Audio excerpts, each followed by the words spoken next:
과연 매도를 한다면 언제 매도하는 것이 가장 좋을지, 아니 왜 하필 실적 발표 전에 매도를 하느냐? 삼성전자를 제외하고 개인 투자자들이 많이 투자하는 종목이 있습니다. 바로 카카오와 네이버죠. 두 종목은 최근에 전반적으로 주가가 우상향하는 흐름을 보였습니다. 따라서 최소 1개월 이상 꾸준히 보유했다라고 한다면 대부분 수익권이라고 생각을 합니다.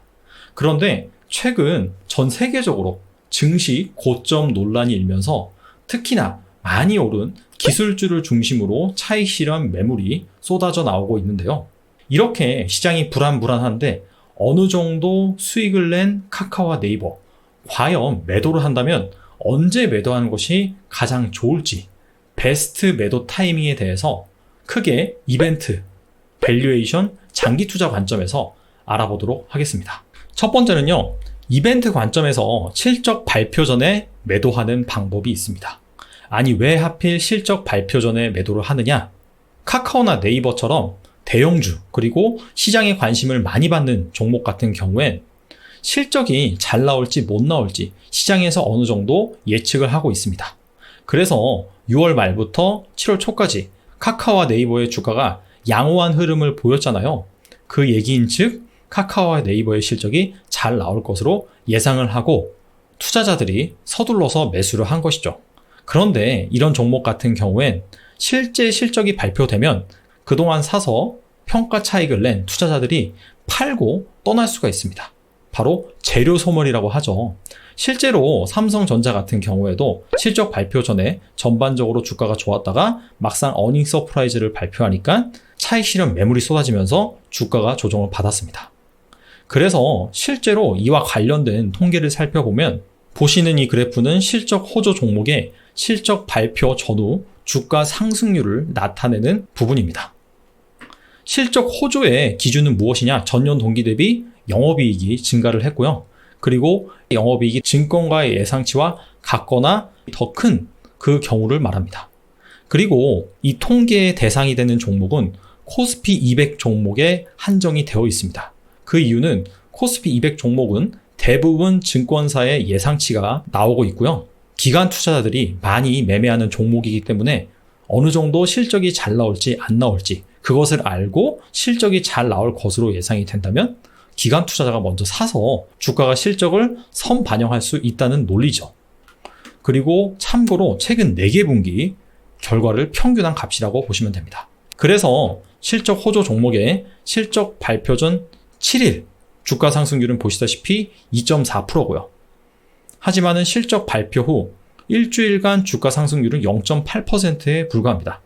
오히려 실적이 잘 나왔는데 실적이 잘 나온 이후로는 주가가 지지부진하다라는 것을 알 수 있고, 기간을 더 늘려서 실적 호조 종목의 실적 발표 전에 2주간 주가 상승률을 보면 1.8% 평균적으로 상승을 했고요. 그런데 실적이 발표된 이후에 2주간의 주가 상승률을 보면 오히려 0.3% 하락한 것을 알 수 있습니다. 기간을 한 달로 늘려봐도 결과는 비슷하다. 이것을 본다면 역시나 대형주 같은 경우엔 실적이 잘 나올 것으로 미리 예상을 해서 주가가 선반영을 하는 경향이 있다. 막상 실적이 잘 나오면 재료 소멸 그리고 차익 실현, 이것을 명목으로 주가가 이후에는 부진하다라는 것을 알 수가 있습니다. 그래서 정리하겠습니다. 카카오나 네이버가 실적이 잘 나올 것으로 예상이 되어서 시장에서 주가를 계속해서 끌어올린다라고 한다면 오히려 실적이 발표되고 나면 재료 소멸로 주가가 지지부진할 수 있다. 그런 관점에서 실적이 발표되기 전 매도하는 방법이 있습니다. 여기에서 실적 발표 전 매도라고 한다면 실적 발표 직전이 되겠죠. 참고로 네이버는 7월 말 그리고 카카오는 8월 초에 잠정 실적을 발표할 것으로 예상이 됩니다. 그리고 두 번째는요, 바로 밸류에이션 관점에서 피어 그룹, 동종 업계라고 하죠. 그 그룹의 주가가 하락한다면 그때 매도를 고려해 볼 수 있습니다. 주식시장은 밸류에이션 관점에서 섹터를 중심으로 움직입니다. 바이오 섹터가 오를 때도 있고 언택트 섹터가 오를 때도 있고 음식료가 오를 때도 있고, 자 이렇게 집단을 형성해서 주가가 움직이는데요. 부동산과 비슷하다라고 보시면 됩니다. 뭐 강남구 아파트가 오를 때가 있고 뭐 판교가 오를 때가 있고 그 다음에 용산이 오를 때가 있고 자, 이렇게 주식시장 역시 특정 집단을 중심으로 돌아가면서 오르는 그런 순환매 움직임이 보입니다. 그래서 이 네이버와 카카오의 동종 그룹, 같이 엮을 수 있는 집단은 글로벌 기업에서 찾아본다면 대표적으로 아마존과 쇼피파이를 들 수가 있습니다. 두 기업 모두 전자상거래, 온라인 쇼핑과 관련된 기업으로 최근에 이 네이버와 카카오의 주가가 이 아마존과 쇼피파이와의 움직임이 상당히 유사합니다. 코비드-19 때문에 당연히 2월달, 3월달엔 다 안 좋았죠. 그러면서 그 이후에 이 언택트 관련주로 엮여서 주가들이 다 일치월장합니다. 그런데 보시다시피 중간중간에 지지부진하거나 조정을 받는 그런 구간이 있어요. 자, 그럴 때 보시면 전반적으로 이 네 기업의 주가가 비슷하게 움직인 것을 알 수가 있습니다. 특히나 지난 12일 기술주 중심의 나스닥 지수가 급락을 했잖아요. 그러면서 아마존, 쇼피파이 이런 기업들이 조정을 받았고 바로 전일 네이버와 카카오도 2%에서 3%가량 조정을 받았죠. 그래서 최근에 이 언택트 관련주가 꾸준히 강세를 보이고 있는데 보시다시피 이렇게 글로벌리 너무나 과열됐다라는 컨센서스가 일어나면서 조정을 받는다면은 아마존이나 쇼피파이 그런 기업들이요.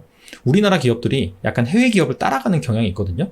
그래서 글로벌리 이 언택트 관련주들이 조정을 받는 흐름이 나온다라고 한다면 네이버와 카카오도 여기에서 자유로울 수 없다는 거죠.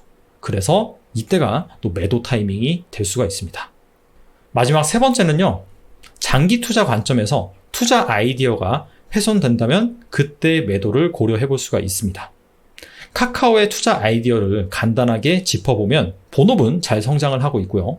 여기에 추가적으로 카카오뱅크, 카카오페이, 카카오페이 증권으로 이어지는 핀테크 사업, 그리고 모빌리티 사업, 그리고 해외에서 성장하고 있는 피코마, 즉 웹툰 사업, 거기에다가 자회사 카카오 게임즈까지. 자, 이런 부분들이 복합적으로 부각이 되면서 카카오의 주가가 오르고 있어요. 네이버도 네이버 파이낸셜을 중심으로 지금 온라인 쇼핑 이쪽 부분에서 상당히 성장을 하고 있고요. 해외에선 라인, 그리고 웹툰 이런 부분이 동반 성장을 하고 있죠. 그래서 이러한 투자 아이디어가 만약에 훼손이 된다라고 한다면 장기 투자 관점에서 매도를 고려해 볼 수 있습니다. 그런데 반대로 말하면 이런 투자 아이디어가 훼손되지 않는다라고 한다면 앞서 말씀드린 실적 발표 전에 주가가 선 반영했다라고 하더라도 매도하지 않고 그냥 가지고 가는 거죠. 특히나 이 순환매를 돌면서 언택트 관련 주식들이 조정을 받을 때 그런 상황이 온다 하더라도 그냥 보유를 하고 있는 겁니다. 개인적으로는 이 세 번째 방법으로 여러분들이 매도에 접근을 하시는 것이 좋다라고 생각을 합니다. 왜 그러냐면은 이건 통계적으로 나와 있는 겁니다. 행동재무학에서 선구적인 연구자라고 불리는 바버와 오딘이 1991년부터 1996년까지 개인 투자자들의 성과를 한번 분석을 해봤습니다. 같은 기간 시장은 17.9% 올랐어요. 그런데 일반 가구의 평균 수익률은 16.4%. 그런데 이 중에서 거래 빈도수가 높은 가구 같은 경우에는 11.4%. 상당히 성과가 저조했다라는 것을 알 수가 있죠. 여기에서 알 수 있는 것은 무엇이냐면 계속해서 우상향하는 주식에 투자한다라고 한다면 그 주식이 계속해서 직선으로 올라갈 수는 없거든요. 분명히 중간중간에 굴곡을 거치면서 올라갑니다. 그래서 우리가 매도 타이밍을 잘 잡으면 그냥 보유하는 것보다 더 수익을 잘 낼 수 있을 거라고 생각을 하지만 그것은 상당히 어렵다.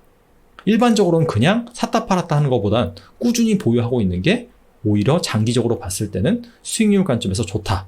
이 부분을 나타내주고 있는 거죠. 실제로 저도 마찬가지예요. 비슷한 경험을 한 적이 있습니다. 분명히 단기간에 주가가 많이 올라서 이쯤 되면 조정을 받겠지 하고 매도를 했어요. 그래서 실질적으로 매도한 뒤에 주가가 조정을 받았습니다. 자, 그래서 역시나 매도를 잘했어 라고 한 뒤에 그 종목을 쳐다보지 않습니다. 이미 매도를 했기 때문에 내 관심에서 떨어져 있어요. 그런데 나중에 그 종목을 보니까 이미 내가 매도했을 그 단가보다도 훨씬 더 많이 상승해 있는 것을 알 수가 있습니다. 그런데 그때는 못 들어가요. 왜냐하면은 내가 매도한 게 너무 아까워서 내가 매도한 단가보다 다시 그 밑으로 떨어지면은 그때 사야지 라고 생각을 하지만 그 가격으로는 절대 다시 오지 않죠. 우상향하는 주식이라면. 그렇기 때문에 여러분들이 정말 장기 투자 관점에서 그 아이디어가 실현된다라고 생각해서 투자를 했다면 시장 상황 그리고 이벤트 이런 거와 상관없이 꾸준히 들고 가는 것이 장기적으로 봤을 때는 분명히 투자 수익률에 도움이 될 수 있을 거라고 생각을 합니다. 그래서 정리를 해보겠습니다. 첫 번째, 이벤트 관점에서는 실적 발표 전에 우리가 카카오나 네이버를 매도할 수 있습니다. 두 번째, 밸류에이션 관점에서는 글로벌 피어 그룹, 아마존이나 쇼피파이 이런 기술주들이 조정을 받을 때 그때 카카오나 네이버가 조정을 받을 가능성이 있기 때문에 그런 상황이 퍽차되면 그때 매도를 고려해 볼 수 있습니다.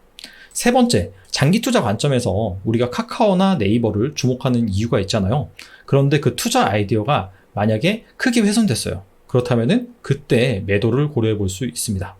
개인적으로는 개인 투자자 같은 경우에는 단기적으로나 그런 관점에서 실적 발표 전에 매도를 한다든지 아니면 밸류에이션 관점에서 피어 그룹이 꺾일 때 그때 매도한다든지 이런 부분은 사실 좀 스킬이 중요합니다. 이때 매도해서 다시 사고 그런 것들이 상당히 좀 힘들거든요. 어차피 여러분들이 장기 투자 관점에서 접근을 하는 거다라고 하신다면은 세 번째, 이 투자 아이디어가 훼손되기 전까지는 오히려 보유하시는 것이 만약에 그 기업이 장기적으로 성장한다라고 한다면 가장 좋은 매도 타이밍이 아닐까 이렇게 생각을 해봅니다.